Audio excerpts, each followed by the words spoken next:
નાથિતાનંદ સ્વામી મહારાજની જય, પ્રમુખ સ્વામી મહારાજની જય, મહંત સ્વામી મહારાજની જય, સુરત અક્ષરધામ મહોત્સવની જય, મહંત સ્વામી મહારાજ 92મા જન્મ જયંતિ મહોત્સવની જય. છેલ્લા ઘણા વખતથી આપણે પરમ પૂજ્ય મહંત સ્વામી મહારાજની આજ્ઞાથી પ્રાપ્તિના વિચાર ઉપર સુંદર ગોષ્ઠીનો લાભ લઈએ છીએ અને એમાં પણ અત્યારે તો સ્વામી બાપાની જન્મ જયંતિનો માહોલ ચાલ્યો છે. શંખને જેમ દૂધે ભરે અને સોનામાં સુગંધ પડે એમ સ્વામી બાપાના વિશેષ પ્રસંગો દ્વારા આપણે એમનો મહિમા સમજીએ છીએ. પૂજ્ય આત્મતૃપ્ત સ્વામી જેવા સંતોએ આપણને પ્રાપ્તિની વિચાર માટે સુંદર એક ગોઠવણી કરી આપી કે વિચાર, વિશ્વાસ અને કૃતાર્થપણું. તો સૌથી પહેલા તો આપણને પ્રાપ્તિનો વિચાર કરીએ કે આપણને જે પ્રાપ્તિ થઈ છે ને અજોડ પ્રાપ્તિ છે, દુર્લભ પ્રાપ્તિ છે. નિષ્કુળાનંદ સ્વામી કહે છે, કિયા કીડી કરી મેળાપ ભેળો થાવા ભારે ભેદ છે રે, કિયા પૂર્ણ પુરુષોત્તમ આપ, કિયા જીવ જેને બહુ કેદ છે રે.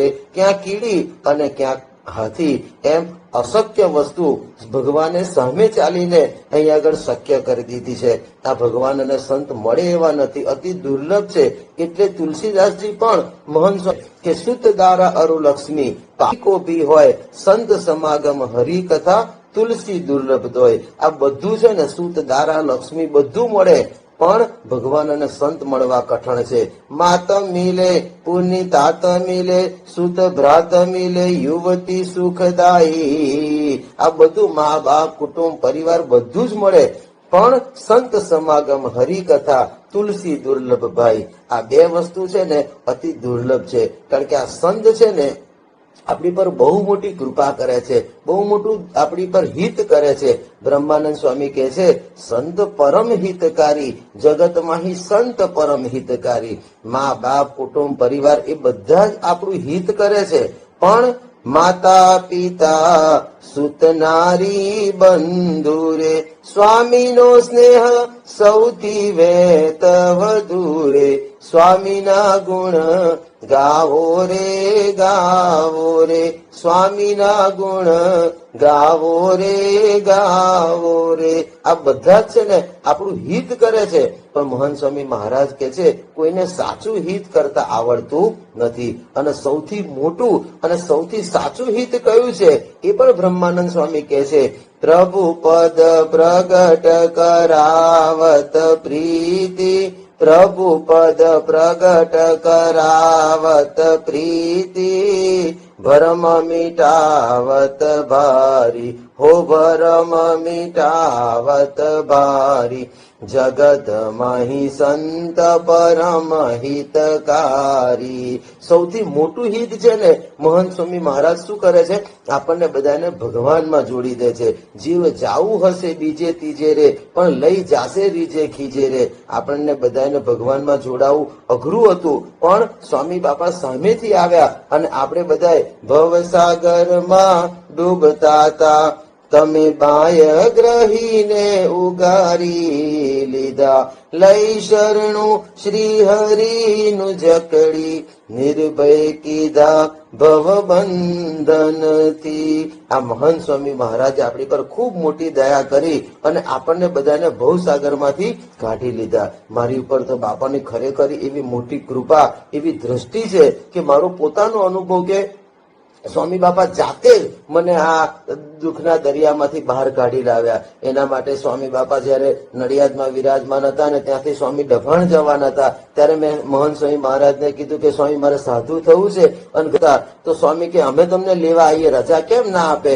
એમ કરીને મહંત સ્વામી મહારાજ ઘરે આવ્યા અને બાપુજી અને બધા કુટુંબીઓ મહંત સ્વામી મહારાજે મારો પક્ષ રાખ્યો કે હું તમે લોકો એના દેહ સામે જુઓ છો, હું એના જીવ સામે જોઉં છું, એટલે મારે એને સાધુ બનાવવાનો છે. એમ કરીને સ્વામી એમની ગાડીમાં બેસાડીને મને ભેગો લઈ આવ્યા અને ત્યારથી લઈને આજ સુધી સ્વામી મારો હાથ પકડ્યો તે પકડ્યો, હજુ ક્યારેય સ્વામી છોડતા નથી. જો આપણે ગૌશાળાની અંદર ઢોર પણ ઘણા ઉછરીને મોટા થાય છે એમ લાવીને મૂકી નથી દીધા પણ સ્વામીએ એક એક વસ્તુનું જતન કર્યું છે. અને એક એક વસ્તુ કેવી, દેહનું પણ ધ્યાન રાખે અને જીવનું પણ ધ્યાન રાખે.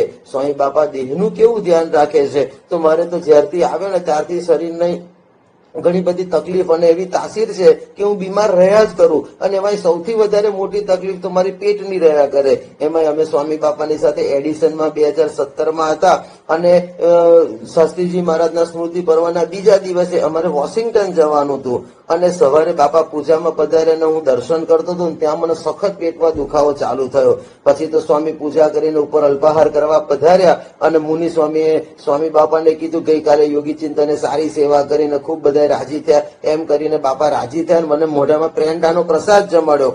પણ મુનિ સ્વામીએ કીધું કે સ્વામી તમે પ્રસાદ તો જમાડ્યો, પણ યોગી ચિંતનને પેટમાં સખત દુખાવો રહ્યા કરે છે. એટલે સ્વામી મને પૂછ્યું ક્યાં દુખાવો છે, એટલે મેં ગાંતરીઓ ઊંચું કરીને બતાવ્યું. એટલે સ્વામી મારા પેટ ઉપર હાથ ફેર્યો કે આપણે ચિંતા ન કરવી, મહારાજ સ્વામી બધું સારું કરી દેશે, અને આપણે તો સારી યાત્રા કરવી છે અને સારો લાભ લેવો છે અને તબિયત સારી થઈ જાય. એમ કરતા કરતા સ્વામી મને પેટ પર ને બધે હાથ ફેરવતા રહ્યા. પણ સ્વામીના મનમાં ચાલુ થઈ ગયું. એમ કરતા કરતા સ્વામી લઘુ પાણી કરવા ગયા, પોતાના બેડ ઉપર આવીને બેઠા. ફરી પાછા સ્વામીએ કીધું કે તમે ચિંતા ના કરશો, બધું સારું થઈ જાય. પણ છતાં એમનાથી રહેવાયું નહીં ને, તો શ્રુતિપ્રિય સ્વામીને બોલાયા કે આપણે યોગી ચિંતન માટે દવા શોધી આપીએ. તો એ વખતે સુવાની જગ્યાએ સુવાનું થેલીને પણ સ્વામીએ 5 થી 10 મિનિટ સુધી મારા માટે એમની જે ડાયરી છે હોમિયોપેથીની, એમાંથી સ્વામી દવા શોધી અને મને શ્રુતિપ્રિય સ્વામીને આપી કે આ દવા તમે ગમે એમ કરીને વહેલી તકે યોગી ચિંતનને આપી દેજો. તો આવું સ્વામીનું હેત આપણને દેખાય. અહીંયા આગળ સ્વામી બાપા એકવાર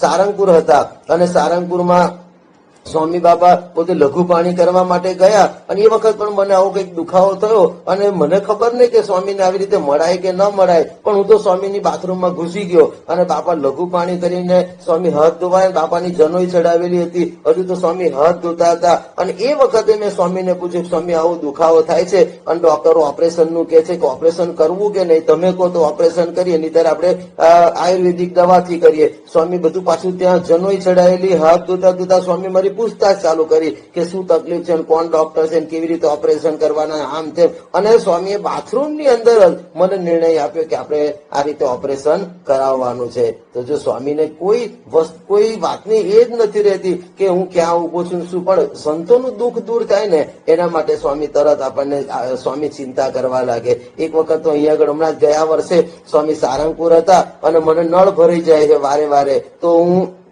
દર્શન કરવા માટે ગયો ને વિનયપ્રિય સ્વામીને ખબર પડી કે ભંડારીને આ રીતે નળ ભરાઈ ગયા છે. સ્વામી વ્હીલચેરમાં નીચે આવતા હતા, અને એ વખત તો હવે તો કેવું છે સ્વામીને મળવું પણ કઠણ અને સ્વામીથી દૂર જ રહેવું પડે. અને એ વખતે વિનયપ્રિય સ્વામીએ કીધું કે ભંડારીને પેટમાં સખત દુખે છે, તકલીફ છે. તો બાપાએ મને નજીક બોલાયો, અને એ વખતે બધા પ્રોટોકોલ તોડીને હું દોડીને ગયો. સ્વામી કે શું તકલીફ છે, શું દુખાય? મેં કે સાહેબ નળ ભરાઈ ગયા છે, આપ દ્રષ્ટિ કરો. સ્વામી કે દ્રષ્ટિને ગાતરી ઊંચું કરો. તો સ્વામીએ પેટ ઉપર ફરી પાછો હાથ ફેરવી અને મને ત્યાં આગળ આશીર્વાદ આપ્યા કે ભગવાન બધું સારું કરી દેશે, ચિંતા કરતા નહીં. એકવાર તો કાર્તિક પૂનમ પૂરી કરીને અમે બીજે દિવસે બોચાસણ સ્વામી બાપા હતા, અને બોચાસણ દર્શન કરવા માટે ગયા. અને સ્વામી બાપા બપોરે ભોજન કરી અને લઘુ પાણી કરવા માટે ગયા. એ વખતે ફરી પાછો હું બાપાના બાથરૂમમાં ઘૂસી ગયો, અને બાપા લઘુ કરીને હાથ ધોતા હતા ને ત્યાં મેં બાપાને કીધું કે સ્વામી આ પેટનું દર્દ હજુ જતું નથી, અને વારે વારે તકલીફ થયા કરે છે, તો આપ દ્રષ્ટિ કરો.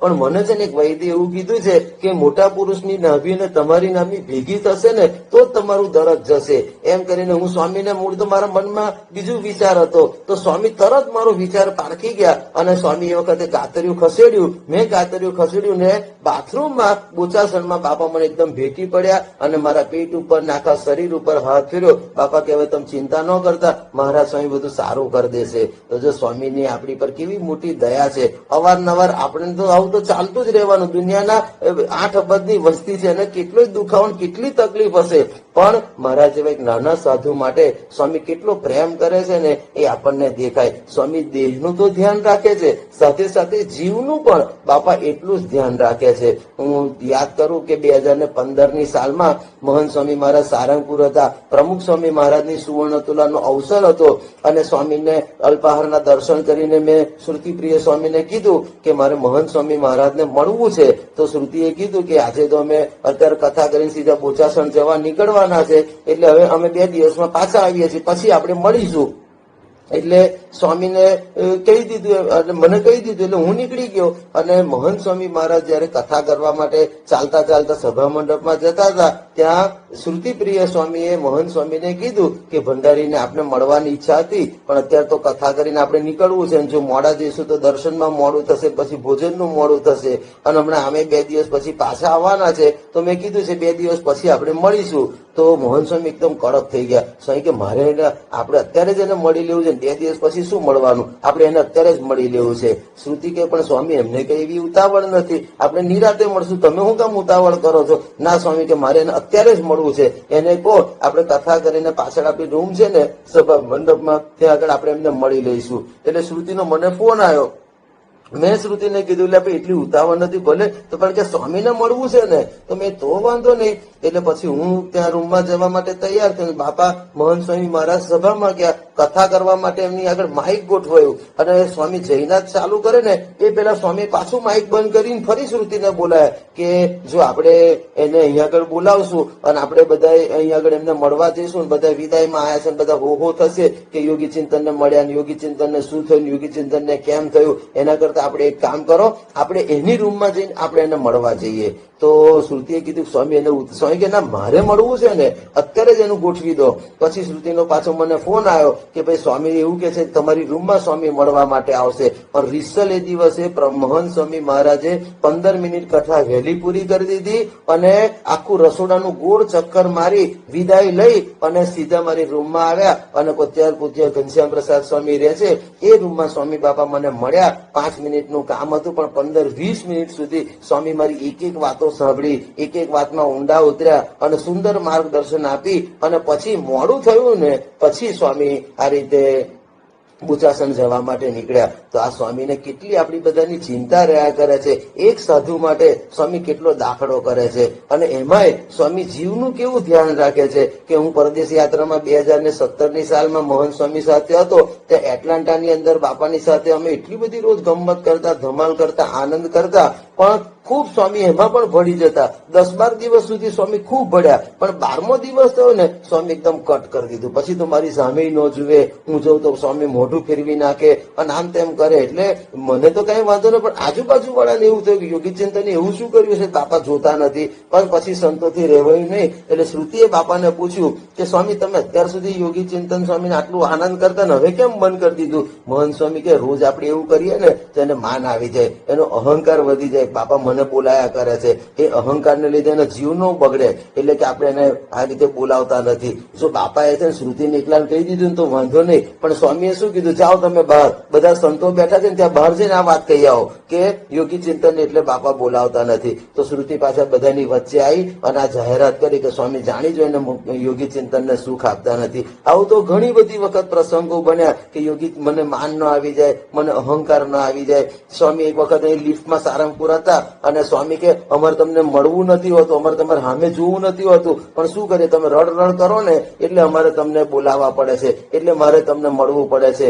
પેરિસમાં એક વખત સ્વામી બાપાની સાથે હતા અને સ્વામી બાપાને મેં હાથ આપ્યો, પણ સ્વામીએ ઝાટકો મારી અને મારો હાથ છોડી દીધો. મેં સ્વામીને કીધું બાપા અત્યારે વિડીયો ઉતરે છે, 10 માણસ જુએ છે, તો મારો હાથ પકડી લો, ખાલી ફોટો પડી જાય. સ્વામી કે કેન્સલ, મારે તમારો હાથ પકડવો જ નથી. પછી અમે પેરિસ થી લંડન ગયા, દિવાળીનો દિવસ હતો, બધા સંતોને બોલાવીને બાપાએ પ્રસાદ આપ્યો. મેં બાપાને કીધું મને પ્રસાદ આપો, તો મને પ્રસાદ આપ્યો જ નહીં, ચોકડી મારી દીધી. પછી મેં કીધું હવે તો હું તમને જમાડું અને તમે મને જમાડો. એમ કરીને મેં બાપાને કોળીઓ મોઢામાં મૂકવા ગયો તો બાપા આખું આમ ગોળ ફરી ગયા કે નહીં નહીં ને નહીં. અને મેં કીધું હવે કાંઈ વાંધો નહીં, તમે ન ખાઓ તો મને તો પ્રસાદ આપો. શું કે આ વાડકી પડી છે, જોઈતી હોય લઈ જાઓ. એમ કરીને મેં તો વળી પરાણે પાડકી લઈ લીધી. મેં દાદો આપણું પણ આવી રીતે સ્વામી આપણને માન ન આવી જાય, અહંકાર ન આવી જાય, એના માટે ખૂબ ખટકો ને ખૂબ ધ્યાન રાખે. અને આવા તો ઘણા બધા પ્રસંગો સ્વામી આપણું ધ્યાન રાખતા હોય. પછી છેલ્લે અન્નકૂટના દિવસે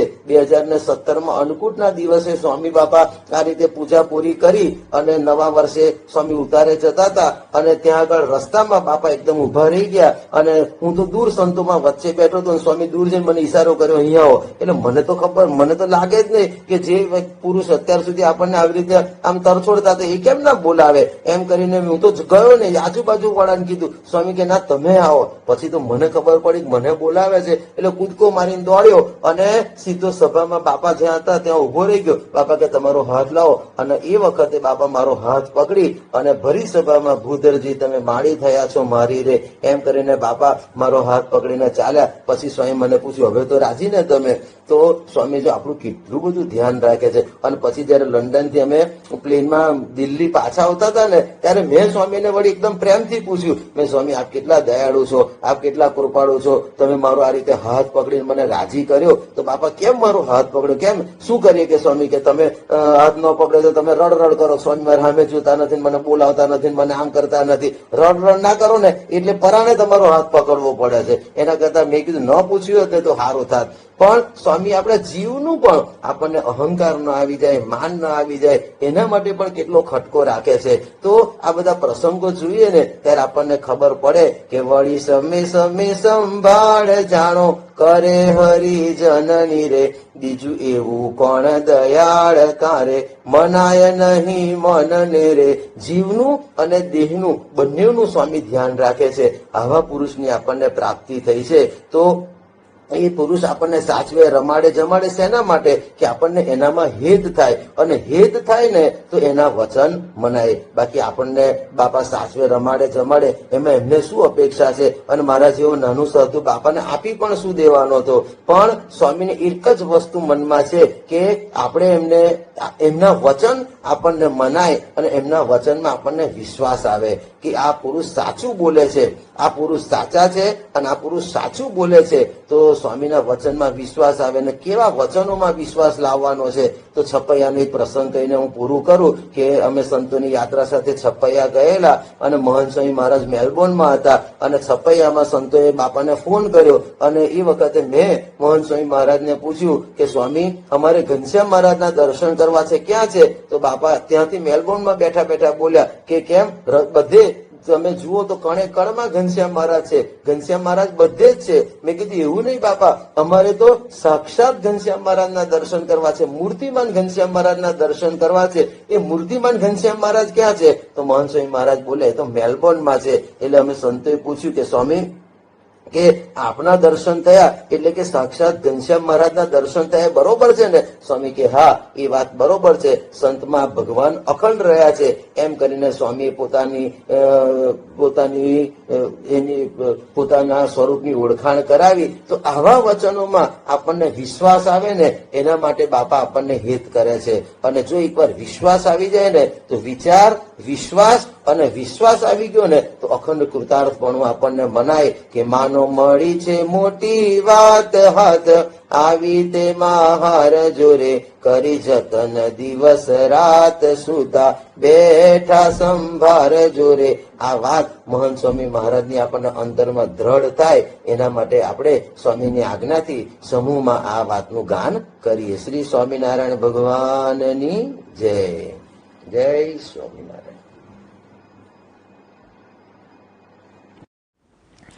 માનો મળી છે મોટી વાત હાથ આવી તેમાં હાર જોરે કરી જતન દિવસ રાત સુતા બેઠા સંભાર જોરે. સાચો મળ્યો છે સત્સંગ અંગે અચળ કરી રાખ જોરે રખે ચડે બીજાનો રંગ એવો ડાપણ દૂર નાખ જોરે. લઈ બેઠા છો મોટો લાભ બેટી પૂરણ બ્રહ્મને રે, નહીં તો દુઃખનો ગત ડાપ માની લેજો એ મર્મન રે. આજ પામ્યા છો આનંદ પામ્યા દારુણ દુઃખન રે, એમ કહે નિષ્કુળાનંદ રખે મુક્તા એવા સુખન રે. સ્વામિનારાયણ ભગવાનની જય.